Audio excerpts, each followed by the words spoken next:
Hi everyone, in today's video I'm going to be discussing 2025 trend predictions according to Mandy Lee, aka Old Loser in Brooklyn. I absolutely love her content, love her fashion sense. Even if it doesn't align with mine, I get so inspired by her. Her trend predictions are always on point. There are a total of 25 predictions, but I just chose to focus on the ones that resonated with me and the ones that are free to read on her Substack, which I will link down below. The last 5 are only available to paid readers, so out of respect for her, I won't talk about those, but I highly recommend you subscribe. Anyway, let's get right into it.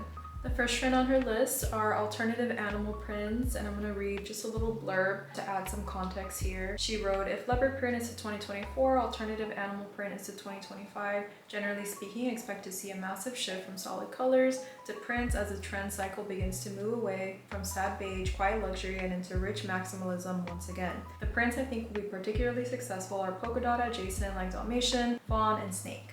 Expect to see zebra, colored leopard, and textured reptilian prints to spike as well. She talks about how snake print and textures have an interesting relationship to bohemian style, which has also been trending thanks to Chloe and Isabel Marant's runway shows and runway influence. I'm all here for alternative animal print. I think it's super fun. I'm especially fond of a deer print as well as like colored leopard. I feel like it's very punk rock. I used to be obsessed with zebra when I was a teenager. I'm not a huge fan of Dalmatian. I could do snake print. I'll definitely be keeping these in mind when thrifting. The next trend, I have to be pretty careful about how I speak about it, and that is body hair in places we don't normally see them out in public. And I'm sure you can put 2 and 2 together. And for obvious reasons, I can't show examples, but you could see the examples in our article as well as on a pin board that I'm gonna be sharing with you guys. This prediction was also underlined by the Etsy incident where a person left an Etsy review for a bikini bottom and had full, which I think it's very see you next Tuesday. I don't know how realistic it is that people will be like showing full you know what in their bikinis. As Mandy said, we saw this trend on the runways. I kind of thought about how it would translate to real life, and I agree with her that most likely in razor ads and editorial. I could also see this working in like Vegas where they have like the adults only pools and things like that. This kind of reminds me of how period commercials used to use blue blood, and now they use something that looks like real blood, which I think is great and kind of removes that shame around periods that society has created and yada yada, that has to be secretive or it's unclean. If it wasn't obvious, I am all here for this trend. I don't know if I'll partake personally. That's something that I have to kind of think about, but I will certainly be supporting those who do. Her next prediction is that Little Eddie becomes a new Jane Birkin. She said, okay, maybe not the new Jane Birkin, but how has Little Eddie flown under the radar for so long? How has there not been a Grey Gardens core yet? She hits all the trends. Bedrotting, she invented it. Luxurious fur coat, she's got that. Pop of red, yes of course. Signature accessory, every style icon has one. Nepotism, if she were alive today, I don't know how to say that. Designer, Musha would be casting her for the next Miu Miu show.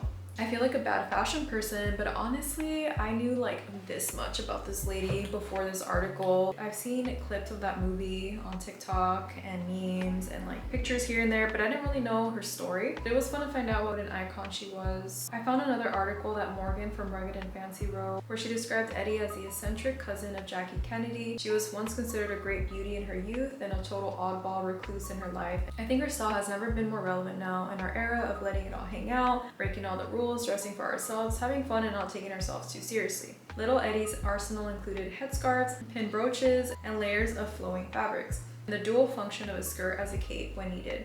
I think what makes Little Eddie such an icon is her fearlessness in expressing herself outwardly, working with what is immediately available at her fingertips. Old brooches, a handful of scarves, and fabric pantyhose in all caps. Anyway, I think this lady is iconic. I love her style. I love how kooky she is. I'm definitely gonna watch the documentary. It's funny, when I was pinning pictures of this woman, she's definitely wearing everything that's trending right now. Fur coats, the pop of red, the scarves, the sunglasses, like the mini short bodysuit with the sheer tights. She looks straight out of 2025. The next trend is Paisley, and Mandy describes Paisley as a shy girl who takes her glasses off at the dance and is suddenly hot. She was always hot, she just needed a moment in the the spotlight. Little Miss Slept On boho print paisley will step into the spotlight this year. I 100% agree. She gave some examples from Valentino and Saint Laurent's runway shows, I believe from spring 2025. I am all here for this print. I have the most beautiful paisley vintage skirt that I don't wear enough and like kind of forgot about, I'm not gonna lie. Items in my closet have like phases where I like wear them non-stop and then I forget about them and rediscover them. I'm sure that's the same for a lot of you guys. Anyway, I love this print. You could really lean into boho with this print or more of like a casual vintagey sort of vibe.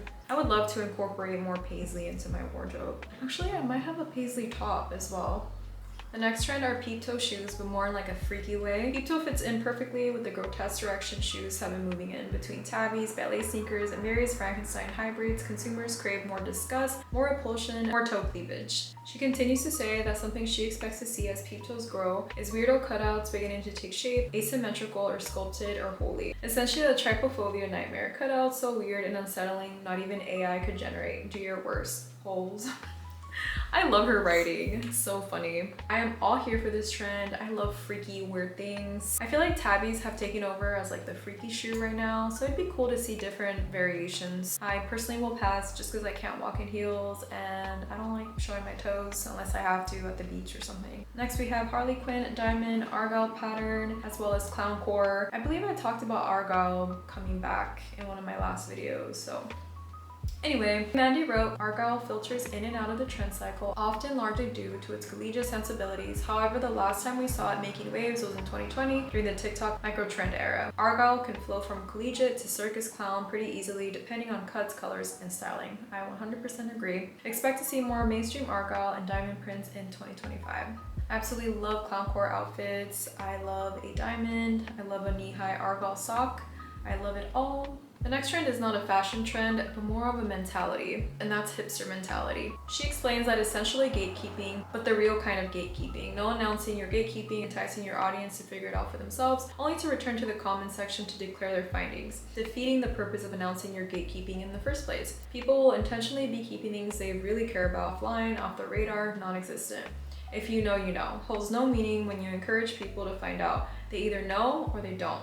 Like, I am so conflicted about this one. On one end, I feel that people who gatekeep are kind of annoying. It gives an air of like, I'm better than you, my interests are so niche, I'm so different, very like pick me vibes. Especially when they do with like music that's widely known or like fashion designers that are widely known. It gives teenager that's like barely discovering themselves. But then on the other end, I hate that everyone looks the same. I hate that people will make an effort to find things out themselves. First of all, if I like something that someone's wearing, I either try to find that item or something similar. Like honestly, most times I won't even bother to ask. I'll Google Lens it and literally 9 times out of 10, I'll find the exact item or something similar. So but then if we don't gatekeep, everyone will continue to have the same interests, dress the same. I'm actually very curious to see with the TikTok ban how people's fashion tastes develop, how they go about finding new music and things like that. I don't know if I still have like people-pleasing tendencies, but I'm always open with my followers when they ask me where a piece is from, even if it's thrifted, I'll tell you the brand, whatever details you want to know. And part of me is like, maybe I shouldn't do that. I should allow people to kind of like discover it for themselves or find something similar so that we all don't look like clones. I'm still conflicted. Let me know your thoughts in the comments. I want to have a discussion about it. The next trend I'm not super excited about, so I'll just go kind of quickly, and that's just high heel pumps. Mandy wrote, what happened to heels? A proper lady heel that could double as a vampiric steak. I'm not talking about wimpy kitten heels, I'm talking about a pump. A heel that takes real effort to learn how to walk in. Yeah, it does, and that's why I don't bother. Post-pandemic, we've enjoyed the spoils of flats and the earth-gripping comfort. However, the pendulum will swing once more. Moving forward, the new wave of the heel category is guaranteed to have a grotesque undertone like most itch shoes these days. I thought these were so crazy in the best way. These flame ones are pretty cool too. If you can walk in heels, I commend you, praise you even, because that's a skill. The next trend that's supposed to come back are Tory Burch Arriva flats. I don't know what it is, but I've always hated these shoes. I hate the emblem on the shoe. Let's talk about what Mandy wrote. When discussing these shoes, she also talked about Labor's Law, which I had no idea about, but it's about the fashion cycle. I think it's quite funny the way he categorizes things.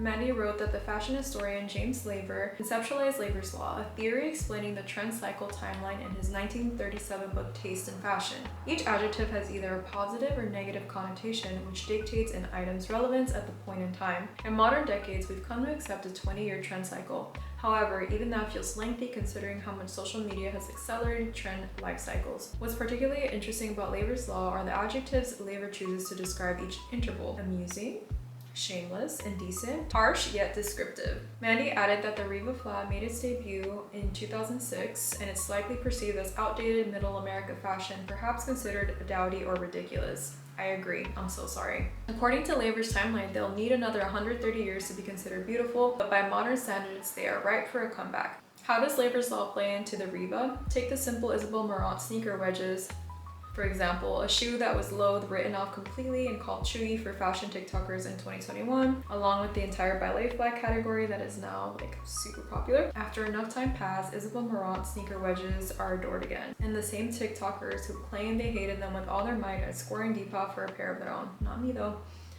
From stark to hideous to charming to beautiful in the blink of an eye, the Riva will dance a similar path. I will never wear these, they just don't align with my style. Just a side note, I don't think fashion works in a 20-year cycle anymore. I feel like it's more of like a 10-year cycle. The next trend is more commentary on designers. Mandy talked about how brands are abandoning Fashion Week gimmicks because everyone's broke. Damn, I didn't realize they were broke too. Most brands participate in Fashion Week for the exposure, not because it's financially lucrative. We've come to know fashion houses like Avava and Coperni as gimmick brands. The clothes are forgettable, but we remember the stunts and it does work. The Coperni Paris Disneyland show will go down in history as one of the biggest media value earnings from an emerging brand at $14 million. Sounds amazing on paper, but that EMV doesn't necessarily translate to sales. The bottom line is you have to make good clothes. Without good clothes, you're nothing more than a marketing company. In 2024, the runway gimmick slowed. Many brands pulled out of Fashion Week altogether. I had no idea. Unless you're Coperni, most brands simply can't afford to rely on stunts to get by. Also, don't judge me too harshly if I'm not pronouncing brand names properly. I haven't said a lot of this stuff out loud before. I'm more of a casual fashion consumer. I'm not like well versed on all the high fashion designer brands and all that. So anywho, I'm 100% with everything that Mandy said on this matter. I feel like it shouldn't be all about theatrics, but also about quality of the clothes. Otherwise, they're not really doing right by consumers. The next trend predictions focus on colors of the year, and they are baby blue, dark blue, pea green, and specifically future dusk. Mandy says that we need to get one thing straight. Pantone's 2025 Sickly Color of the Year Mocha Mousse isn't a prediction of the year to come. This reaffirmation that sad beige is and has always been the default color of the decade. I've taken issue with Pantone's Color of the Year for years, and this one is no different. It might even be my last straw. There is no risk taking or innovation. It's just sad.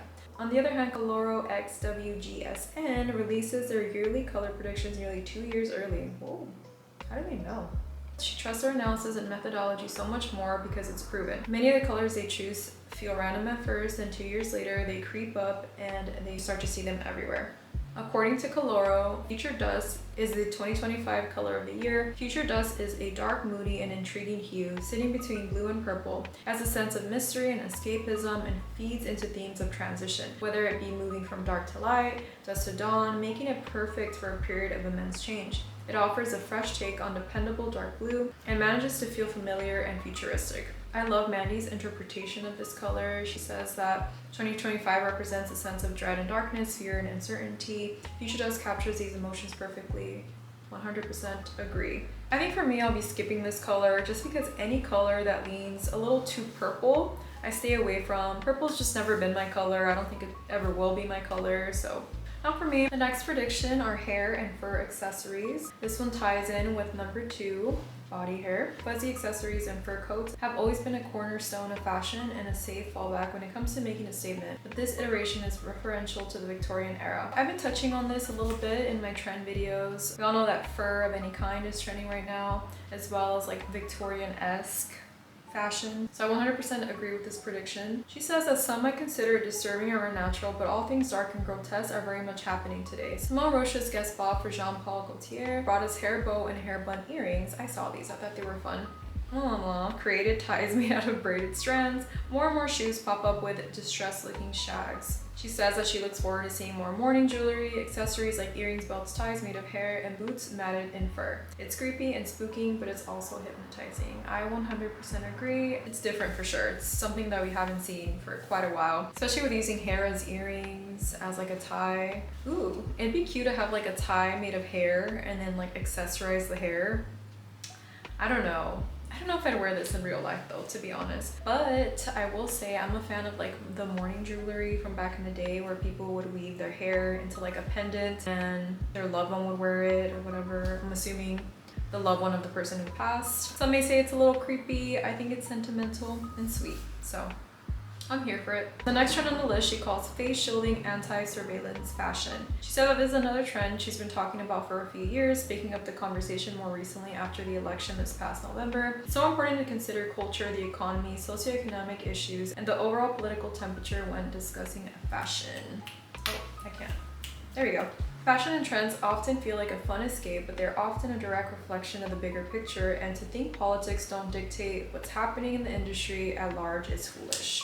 She goes on to say that some of the surveillance categories include bonnets, hoods, face masks, high collars, opulent headpieces, scarves that hide your mouth, and huge sunglasses. And then I added balaclavas and a ski mask. I'm already a participant of this trend. I have a balaclava that I sewed a little like patch on that I'm obsessed with. I wear it all the time, especially on bad hair days. First, I feel like it provides a sense of comfort and security, and if you want to be more anonymous for reasons that I won't get into, but I'm sure you guys can put it together what I'm talking about, while also keeping warm, looking fashionable, and being comfy. So you really can't lose with this trend. The next trend she coined is crafty customization. I struggle with that word, I'm sorry. Such as brooches, buttons, pins, patches, monogram, and embroidery. This is a trend that I've participated for years and will continue to participate in. I mostly stick to like patches, pins, keychains on my bags, etc., my carabiner. I definitely want to play more with like buttons, monogram, embroidery, things like that. I think it's pretty cool. Mandy goes on to explain that bag charms have provided the perfect safety net for people who are desperately trying to interpret and style trends as their own in the public sphere. Bag charms hold this status, right? You're saying, I know how to curate, or I know how to signal to everyone around me that I am with the times. I know what's cute and trendy. Consumers will inevitably grow bored with bag charms and seek out different mediums that fill the customization void. I agree. Not only is this more of like a low stakes, inexpensive way to customize your pieces, it also gives you the opportunity to like revamp a piece that maybe like you're bored with or whatever. Just give it a different life. It's super cool when people DIY things, make them their own. I'm just so obsessed with all of these examples that I pinned. The excessive buttons, the excessive brooches, patches. I'm not a huge fan of like putting this many pins on your pants. I feel like 1 or 2 pins is super cute. I feel like it could be a little too overwhelming when people go overboard. Like I have one little pin today that you can barely see, and I think that's pretty cute. I love when people do like a DIY monogram, like this R on this button down, super adorable. I love when people embroider, I think that's what it's called, like embroidering, like in this example, just to like repair holes. Oh my god, dude, my brother does this with his socks and they look adorable. I hope that we all participate in this. I can't wait to see everyone's little pins, trinkets, brooches, whatever. I just hope that people don't approach this in a typically annoying way where they just like buy 100 different trinkets off Shein or something and then put that all over the place. Like there's something so special about solely collecting these pieces. For instance, some of the pins I have are from like shows that I've been to, random vintage stores, Etsy sellers that make these pins. I think it's extra special rather than just like buying a manufactured one or like making patches out of random scraps of fabric like my brother did for me for Christmas. It's just so much cooler. Next we have unconventional hats, pointy bonnets, pillbox, crowns. She explains that headwear is an untapped category brands haven't even scratched the surface of yet. They're the perfect item to top off an outfit but are often overlooked and forgotten. If you couldn't gather from the above points, maximalism is creeping its way back after years of quiet luxury, capsule wardrobes, and elevated basics dominating. Kooky offbeat hats give off a forward-looking and futuristic energy because we don't see them all that often. I agree. Something about a daring headwear choice feels very chic and badass. If you were delighted by how strange Prada Summer Spring 25 was, weirdo hats might be for you. I love a freaky hat. Personally, I feel like kind of a fraud when I try to wear hats. I don't know what it is, like especially like baker boy hats. Half the time I take them off when I'm running out the door. I don't know, I'm trying to get over that though. Except when it comes to beanies, I'm very comfortable with wearing a beanie, bonnets, and balaclavas. I don't know what it is, but something about like a hat that's just like slightly unique or slightly different, I feel like everyone's just staring at me, which is not true because no one gives a crap about me. I'm so excited to see more freaky hats. I'm excited to see people just wearing more hats in general. When it comes to these hats, I'm the most excited about a crown. I think there's something so fun about wearing a crown for no reason, like just you don't have to have an excuse. I think we should all just start wearing crowns on the daily. Maybe not for work, but like after work or whatever, for dinner. I am really thinking about buying myself a crown. I'm not even kidding. I'm trying to find something that feels more casual, like everyday, rather than like extravagant and like, I don't know. I just don't want to draw too much attention because I'm shy. I personally wouldn't wear like the pointy hat ones. I feel like they're a little silly, but I feel like really cool people can pull them off. Pillbox hats or like pillbox align hats are super cute as well. I don't know if I'd wear them, but I like seeing them on other people. I'm obsessed with these crowns that these two people are wearing. I want to get one of these or make one of these. It looks like they DIY'd it for my birthday. I'm always sad on my birthday and I'm really trying to make an effort to change that this year, and I think wearing a crown will remedy the situation, maybe a little bit, at least by like 5%. Catch me on Instagram wearing my crown. The second to last trend are pavlova, messy desserts, and perfect florals. All things tablescape, from wedding cakes to floral arrangements, have pivoted from perfect to messy over the last few years. I am obsessed with this trend. Like, I wish I would have known about it sooner. Before I got married. It would have been iconic to have a lopsided cake that looks like it's like melting, holding on for dear life, maybe a little creepy. Anyway, I love the look of this. Mandy wrote that during peak Instagram years, everything needed to be perfectly curated, not a hair out of place. These days, that content style is probably considered outdated. There's something to be said about abandoning the cookie cutter mold and replacing with something imperfect. Dare I call it developing a personal style? She just knows, you know? I think it's so cool that individuality, DIY, is also reflecting on our food and desserts. I personally don't bake, but my sister does, so maybe we could have like a baking day or something. But she's such a perfectionist, I don't know if she'd want to make a mess. I think for me, she'll do it. As long as I don't attach her name to that messy cake and say that I made it, I think we're all good. I lied, there's still 2 more trends. This is the second to last trend. This one is really sad and something that I had no idea about because, again, I don't like really watch runway shows like that as they come out or anything. I see a glimpse of it on like Pinterest or people I follow talk about it. Mandy wrote that brands are using older models in place of plus size models. According to Vogue Business's Summer Spring 2025 Size Inclusivity Report, the body positivity movement has lost steam in mainstream culture as the pendulum has swung back to the glamorization of thinness amid the rising use of Ozempic and the subsequent shrinking of celebrities and influencers. And I know it. She said that she's not sure where they collectively got the idea that swapping curved models for older models was an equal trade. It's not. Don't get me wrong, I love seeing older women stomp it out on the runway and agree that there should be more age representation, but it doesn't fill the void left by stripping plus size models from Fashion Week. 100% agreed. Like, why can't we have both? Do these brands really feel like people are not gonna notice? Like, especially people in the fashion sphere like Mandy, they're gonna pick up on it, they're gonna say something about it. It really feels like we're going backwards on the whole body positivity front. I think it's extremely harmful, especially to our youth. Hopefully by bringing more attention to this, brands will listen, they will make changes, and we will see representation once more. Here's to hoping. Finally, we are at the last trend, and that is dinner parties, murder mystery parties, and masquerades. She goes on to say that it's pretty clear moving into 2025, everyone's worried about money, and how could we not be with Trump's economic plan looming in the distance? The threat of tariffs on his first day in office, everything's terrifying, sad, and expensive. It's vital we remember spending time together doesn't have to be pricey. Now more than ever, we must lean into our community. We must go outside and hold one another. We must create purpose and a reason to yearn for the future. We must care about each other. Holding your community closer than ever, closer than pre-pandemic times, might not solve the world's problems, but it's a good place to start. Enough weaponizing social media therapy speak, enough protecting your peace, and leave the damn house already. Oof, she is so right. Throw a dinner party with microwave pizza rolls and paper party hats, have a birthday party for your cat, etc., etc. I'm really trying to make an effort and think of activities that are like low cost or no cost. Still working on it. This idea kind of aligns with my ins for 2025, which includes parallel play. So that's literally doing an activity with a friend, your partner, family member at the same time. It doesn't even have to be the same thing. You don't even have to speak. Make the effort to schedule things with your friends. I know sometimes it could be easier to stay in the house and just be alone. Especially when you're comfortable being alone, it makes it a lot harder. But anyway, now I'm getting too personal. I actually got this game this week. I saw it on TikTok for my friends gathering tomorrow, actually. We are having hot pot. We all chose our like favorite things. We're gonna like cook together, play this game, play our other favorite games, and it should be such a fun time. Let me know if you guys have any more low cost or no cost ideas down below. Those are all of Mandy's trends. This was such a fun read. Thank you so much for hearing me ramble. I hope you guys enjoyed this video, and I'll see you on my next one. Bye.